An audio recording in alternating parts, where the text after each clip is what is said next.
Hey guys, Matt here from Rec Brewery. I'm going to do a review of this beer for the Grand Du Glace series. So I'm going to go ahead and show you guys the brew day footage of this that was made months ago, and then we'll come back and talk about this. So see you soon. All right, it's another brew day. We're brewing up a Rasputin's Beard, which is a beer that my friend and I had come up with years ago, and I brewed a few times. It's a Russian Imperial Stout.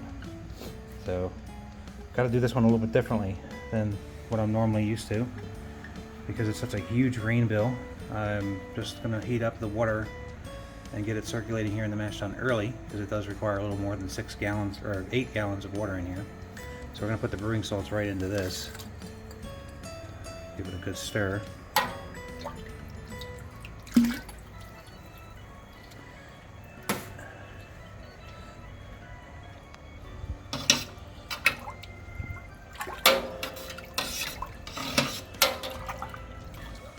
Make sure we get all that moving in there. There we go. And HLT's full. And here's the grain bill. 22 pounds of grain. We've got all kinds of goodies in here. Got some flaked barley. Actually, let's look at the recipe here so I could show you guys what's in this.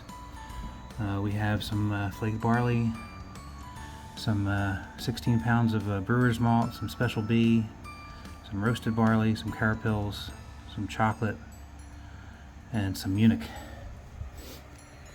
So it's a little bit of a different take. Every time I brew this, I tweak a couple of things just to kind of really hone in on the flavor. I think this is going to be good. Let's go ahead and mill up those grains.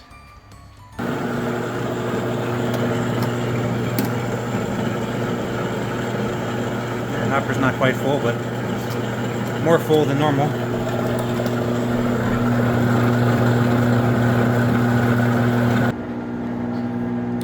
Oh yeah, I think it's about done. Let's take a look. That's a pretty full bucket of grain.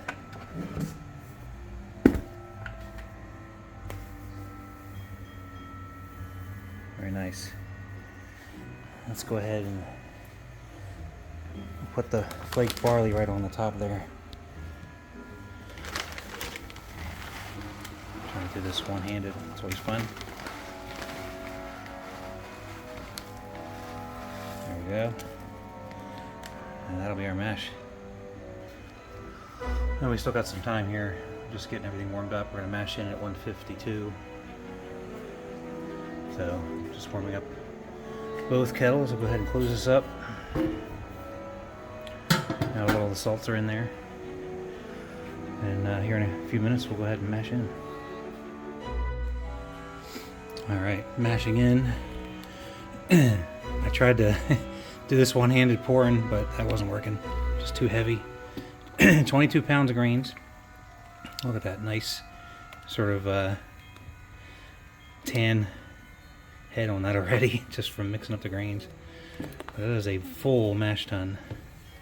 We're up to almost the 11 gallon mark on the meter. So I don't brew beers this big too often, so it's pretty cool to see what this mash tun can handle.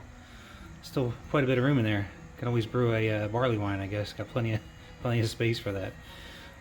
All right, well, we're gonna get settled in here and we'll be back in a few. All right, just wanted to show a quick shot of this. Here's the recirculation going now for the mash. I'll go ahead and close this up. Smells wonderful. You can smell all that chocolate, caramel, coffee, roasty, all those good notes you would want out of a big stout. All right, and while we're waiting on the mash, let's take a look over here. This is the brew I did earlier this week. This is the Dropkick Nate with a twist. It's just bubbling away there slowly. It's actually, I looked at it this morning. It's already down to 10:15, so it's going to be wrapped up pretty soon. It's a nice day today. This is South Carolina for you. It's going to be 100 degrees again today. So brewing this in the morning, hopefully done before the brute of the heat.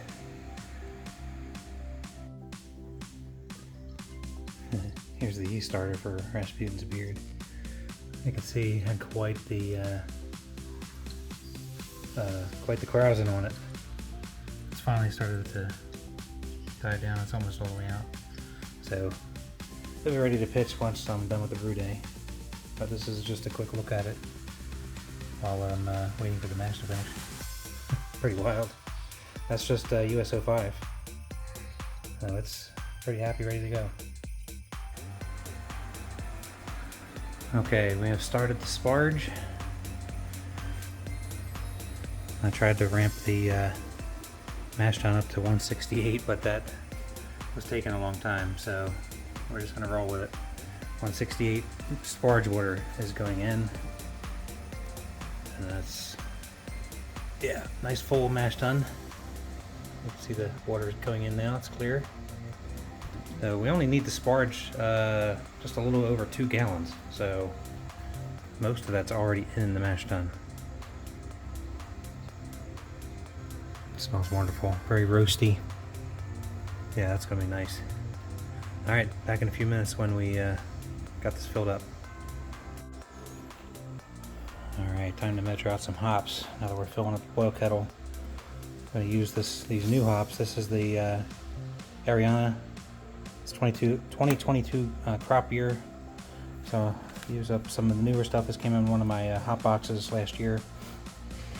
I got some Fuggles that I haven't opened yet from probably, I think I bought that last year, possibly the year before.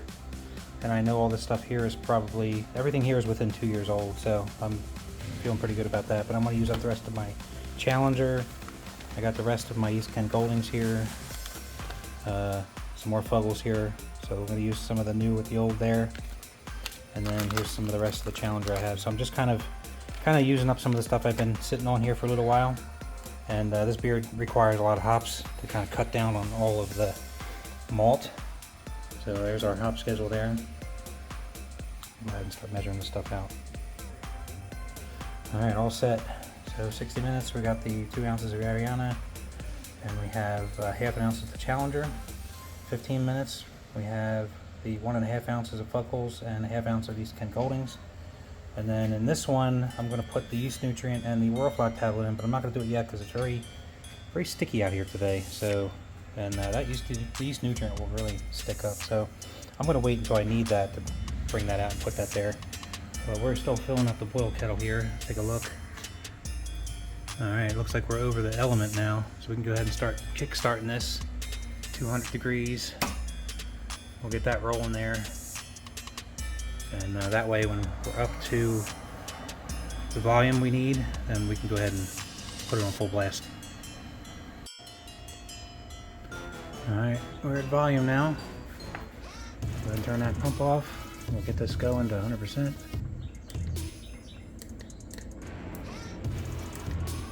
There we go, 100%, manual mode.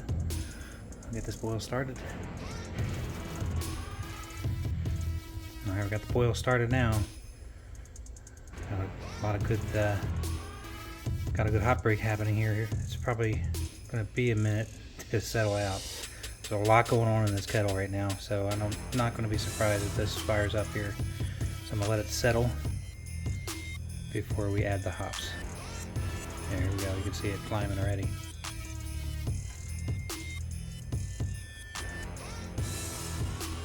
My. All that yummy goodness in there.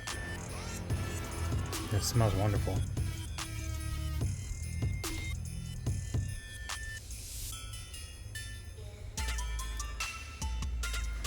Get a shot of this. This is why I like having a nice big kettle. Plenty of room. I just turned it down 60%. Actually, I'm going to turn it down to 55. That's normally where I keep it. But yeah, we'll give this a little bit to calm down before we add the hops. Okay, after a little bit of manipulation here and some stirring and just some patience. I got it all cooled down, well, calmed down from the hot break. Took me a couple minutes, but I think we're in good shape now. We'll go ahead and get ready to add this hops here. So we got the 2 ounces of Ariana in here, as well as the Challenger. Go ahead and put that in.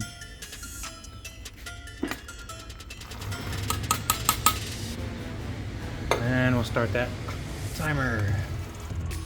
Sorry about the background noise. I think they're doing some work over at the school. But there you go. See you at the next one. Okay, 15 minutes means the remaining hops.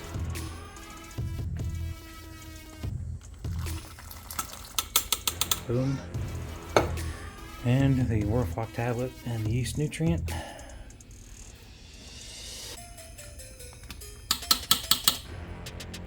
see? It's very humid out here.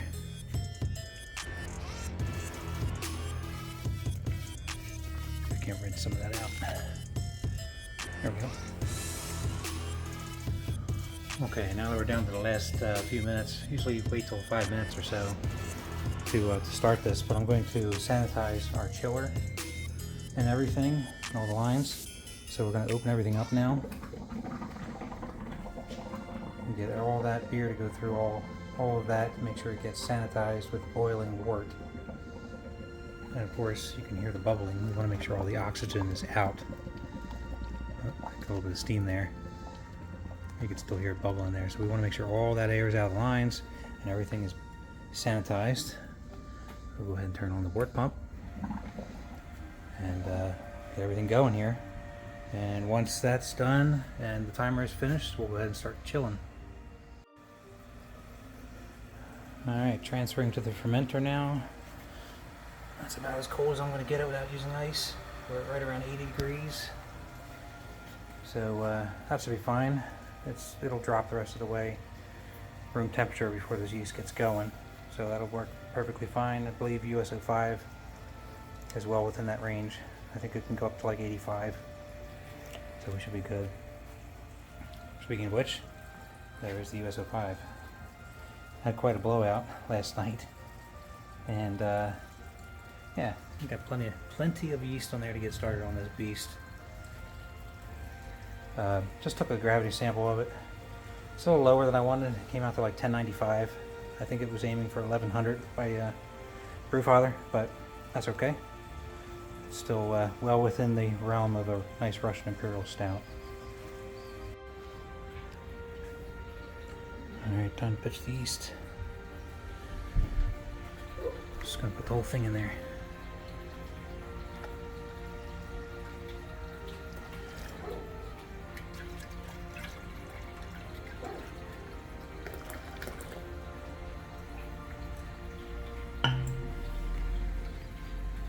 Of course, the tilt.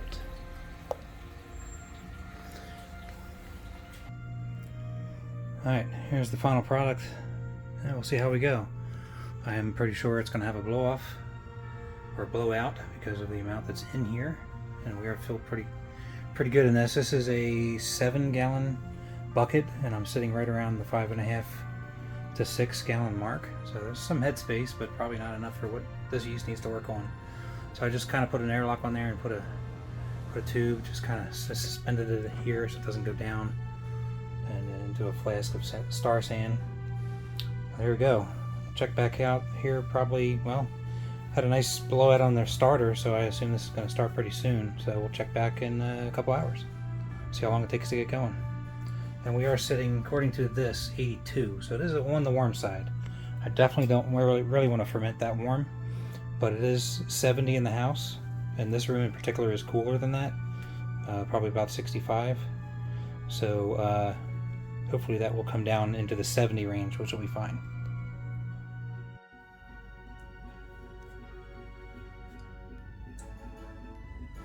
Now there you have it. I shortened the line a little bit, and I took out the airlock.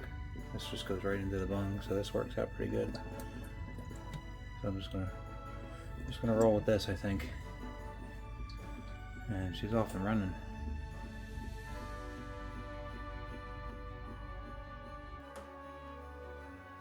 Okay, so we're back. Here we go. I'm calling this Rasputin's Beard. This is a beer I've made for a friend for years now, actually. I brewed this a few times now over the years. It is a Russian Imperial Stout, and I've changed it every time I've brewed it, even if just slightly, just to kind of play with the recipe, see what does what each time, and make adjustments to my liking and to his liking, because, you know, again, he's the one that asked me to brew this originally years ago. So this one, this particular version came in at 11%. So a nice tall beer for sure. The head doesn't really stick around long on it. It hasn't ever on this beer. There's just a whole lot of malt in this beer, so it's not really surprising. And with the high ABV, it's not real surprising that the head doesn't stick around for too long. But it does have a nice tan cap on it. It's got great lacing. It just kind of sticks to the glass. Looks awesome. Very, very creamy looking. It's very full-bodied beer for sure. So I brewed this back in July, and it is now almost New Year's Eve. It will be New Year's Eve here in a couple of hours. And I've already tasted this a couple days ago just to kind of see how it was coming along, make sure the carb was right. I think the carbonation's pretty good on this. So I'm getting ready to can up some of this actually for him and send it up to him. But a lot of stuff went into this beer, 20 something pounds of grains. You know, obviously mostly 2-row, but I have some Munich in here, some barley, some flaked barley, some chocolate, some special B. This time I put a little bit more of the special B in there to try to get a little bit more of the fig, dark fruits kind of flavor that comes out of that grain. But I also, in addition, added in some chocolate rye. So I wanted to see how that plays with this beer. The hops are different this time as well. I did use the hops that I've always used in this beer, which is the Challenger, Fuggles, and EKG. But this time I added in Ariana, because it's a hop that I have gotten from my hop box. So I went ahead and put that in there. So the IBUs on this are supposed to be about 72, which is needed to counteract all the grains that are in here. So let's see what we have here. Yeah, the aroma on this is awesome. It's got a very nice sort of sweet, roasty nose to it. Lots of those dark characters in this. I'm definitely picking up a lot of good like raisin, dark fruit, dark cherry, fig, plum. Those type of aromas in this. It just smells like a dessert. It's awesome. Maybe even like a chocolate covered cherry kind of thing, even though there's no cherries in this.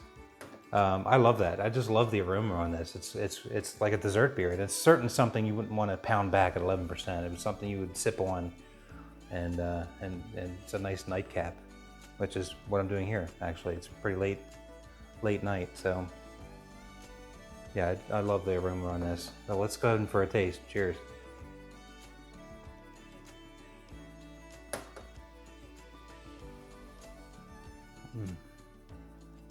So good. Very, very good. It's really thick, very full bodied, of course, coats the mouth wonderfully. It's got an adequate amount of carbonation there. It's not over the top at all. I think the carb level on this turned out pretty good. I like it where it's at. And actually in the light, it's really dark, but in the light, it kind of has almost like a little bit of a reddish hue to it. Yeah, I don't know if the camera's picking that up or not, but it is very dark, but it isn't black. It's a very dark brown, but with some reddish hues on there. Let me see if I can get this up to the camera here and see if any of that comes through at all for anybody. I don't know if it's going to or not. Yeah, I think on the camera it looks pretty well. You can see it when I tip it. It's not black. As you can see, plenty of good carbonation there.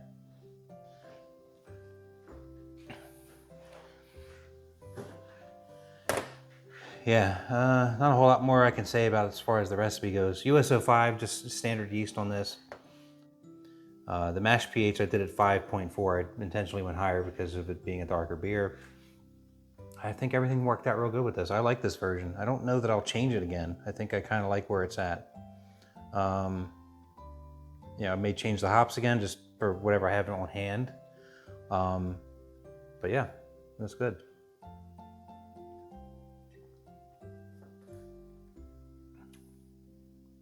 Yeah, my buddy up north, Chris, I think he'll really like this one. So I'm getting ready to can up some of this, and we'll get it over to him.